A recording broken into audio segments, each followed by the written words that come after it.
Imagine not having black water, knowing that there's something wrong, you can't digest it, and then your government won't come out and check it, and then your government person is telling you that it's okay. But So it's if you all want to drink some water, the health department just told me within the last hour that it's okay.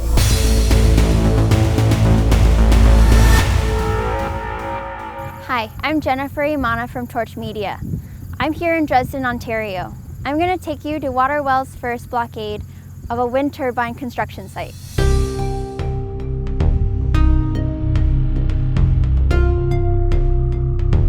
So what's happening here today?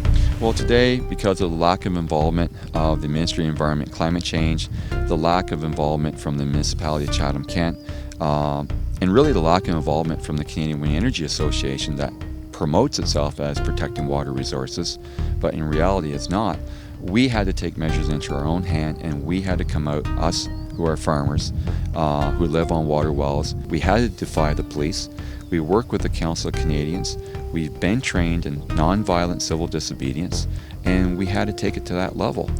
And we are in a situation where if the government will not issue the halt order, we have nothing left to do but to make this North Kent Wind Project Canada's standing rock. And you can see we brought tents in today, we brought food in today.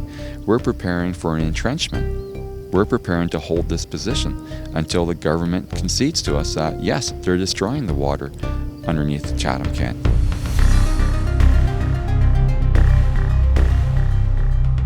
Why are you here? I am here because about 10 miles behind this is the farm that my son and I own. I have 5 grandchildren that drink out of the well on that farm, which so far is okay. Tastes good. I don't know what's in it. Ministry won't come test it. I've done all the pre-testing, but the well across the road went down a month ago. I am chained here because this is the only way someone is going to pay attention and start doing a little science and research and find out why the wells are going down with the construction phase. Our municipality doesn't listen. Provincial government doesn't listen.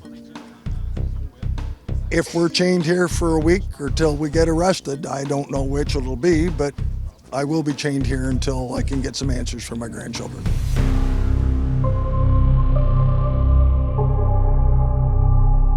What are you chained to? Well, we're chained to some heavy weights, as you can see. I don't think any one of us could lift it up. We want to stop the progress, any progress of any turbine, until we think it's the Ministry of the Environment should test not only the water, but the sediments in the water. They will test the water and they say, oh, there's turbidity there. But if there's black particles, if I leave this alone, there's going to be black particles settled to the bottom. They will not test the particles to see what they contain. We want the work on the turbines to stop until we know definitely, is it the work of the turbines on the turbines causing this, or is it something else? The testing our group has done is pretty certain it comes from the vibration from driving these files into the ground, because they're driven in deeply and they go through what we know we have underground here is Kettle Point black shale, and we know it contains mercury, lead, uranium, and other things that are poisonous to the human being. What is Water Wells First? Water Wells First is a grassroots organization of well owners in North Chatham-Kent. We're mostly farmers, people who live out on severed rural lots. Everyone who depends on their water supply from a water well. What we had to do was we had to band together to stop the destruction of our water wells. During the construction phase, they used pile drivers, a hammer-type pile driver, which is behind us right now. And the reason they use that is it's one of the least expensive ways of driving piles into the ground. And so the construction technique, I thought, would be the issue. And we did find that. We did find from a number of farmers that they observed that when they first started seeing these black sediments, these black fragments in their water, turning their water black like black ink, it was during the construction phase within a few days after pile driving. What was odd, though, was that there was ongoing wells that, depending on the wind, there would be an influx, an inrush of a massive amount of these black sediments. And so I did further research, and I found that it is there in the scientific literature. If you look hard enough, you can actually find studies in Europe that talk about this phenomenon called seismic coupling. It's a frequency issue in an operating wind farm, that the vibrations nearest the wind farm would be at a higher frequency, and as you start to move some distance away, the frequencies go into lower frequency band, somewhere around 8 to 20 hertz. And it's these low frequencies that can stir up the local ground components.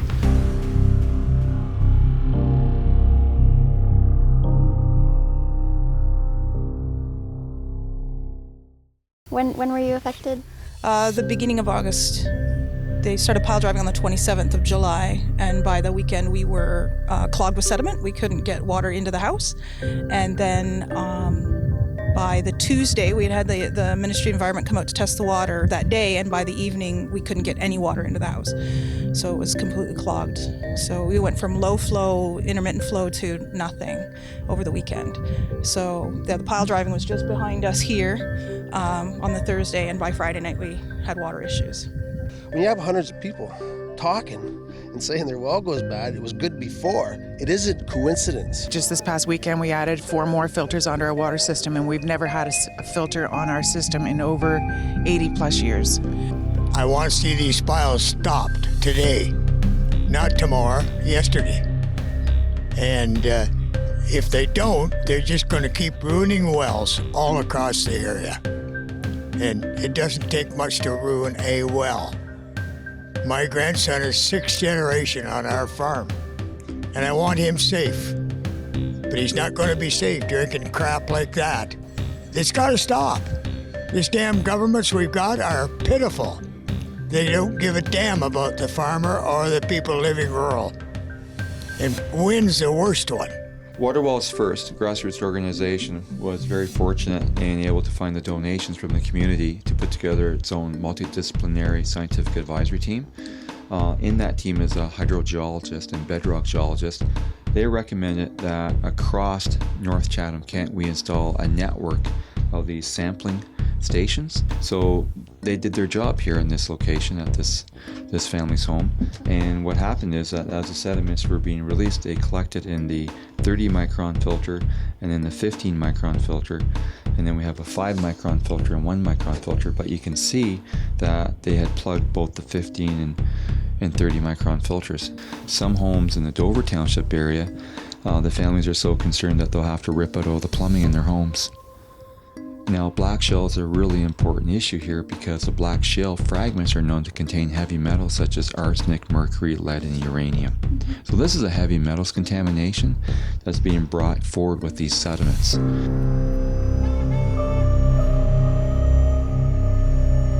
I went to my government first. So no wonder this is occurring when they're just stepping out of it and they're blowing everybody off. They're talking about the aquifer, part of the Kettle Point shale. This is not a health concern, and I'm too far away from a windmill or something. I look out my backyard, I'm looking at windmills, but apparently I'm too far from a windmill for this to be in effect, and they're making it seem like aquifers are just something underneath you or something. Meanwhile, something happened. A month ago, my water turned black, and I can't flush it out, I can't figure it out, and I can't get down to the bottom line. So all I can do is compare with other people that have the same issue, and we got the same bottle of black water. And I've just right now, as of 10:58 a.m., I did my due diligence. I went to my government, and I've just been told, no, go to the health department, whatever. So I'm sitting with black water, and the ball's been dropped on me too. So no wonder this is being started. They're creating conflict and violence in our society by not addressing this. Why not just come out and test the water? Why did I just get told they won't test my water? If there's so much effort can be put into police, into all of this, but yet one guy or whoever won't just come out and take a water sample. All this instead of a water sample to go forward. I don't know what to do next, and I definitely can't afford what it's going to cost to have that sampling done. And what they're doing is checking for something that isn't even the issue. I just don't know what to do. Yeah, I wouldn't drink this. Well, it's safe. It's safe. Officer of Health has advised that the particles themselves are not a health concern. As explained during our call, your health-related concerns should be directed to the health unit. Chatham-Kent Health Public Unit can be reached at, and there's their number. They're going to continue to review, but at this time, the ministry is gathering all of the information, including the details of the complaint, to help whether the construction operation of wind farms is causing off-site impacts to water wells. They're still trying to decide whether there's an impact occurring here and whether they should do something about it. Why are you doing this to all these people? Why doing this to us? Why me? Why him? Why them? Why not just test the water and start working on this? Can I get your name, please? Yeah, my name is Jim Blake. I'm Communications Officer for Chatham-Kent. What is the city doing for the people today? Two city representatives are here today because the city needs to find out more information about what's going on in terms of the protest and in terms of the water situation with the affected wells. Does the city bear some responsibility? The city bears some responsibility in terms of it needs to be more involved in communicating what's going on with residents and the ministry and the developer.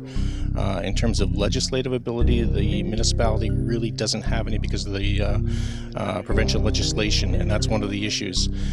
Years ago, before the Green Energy Act was introduced, the municipality tried to become exempt from it because they'd done some turbine project in South Kent that went very well, and that request was denied, so we're under the same legislation as everyone else in the province, and that leads to some communication issues and frankly some of the problems we're having here. We are losing access to clean, reliable water in southwestern Ontario.